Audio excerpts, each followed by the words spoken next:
Bye Siddhu Jonnalagadda latest blockbuster Tillu square కి Tollywood top stars మంచి ప్రశంసలు వెల్లువెత్తుతున్నాయి. ఇటీవల టిల్లు స్క్వేర్ సినిమాని చూసిన మెగాస్టార్ చిరంజీవి చిత్ర బృందాన్ని ప్రత్యేకంగా అభినందించారు. ఇక ఇప్పుడు mega power star Ram Charan వంతు వచ్చింది.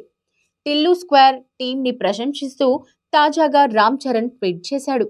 డియర్ సిద్ధు, నువ్వు అద్భుతమైన విజయం సాధించడం పట్ల చాలా గర్వంగా ఉంది. హీరోయిన్ అనుపమ పరమేశ్వరన్, దర్శకుడు మల్లిక్ రామ్, సంగీత దర్శకులు సితారా ఎంటర్టైన్మెంట్స్ మరియు టీం మొత్తానికి నా హృదయపూర్వక అభినందనలు అని రాసుకొచ్చాడు. టిల్లు స్క్వేర్ చిత్రం డీజే టిల్లుకి సీక్వెల్ గా రూపొందించింది.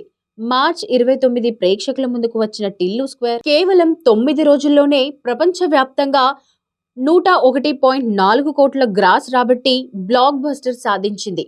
కాగా ఈ మూవీ సక్సెస్ మీట్ జరగనుంది. ఈ వేడుకకు man of masses junior NTR ముఖ్య అతిథిగా హాజరు కానున్నాడు.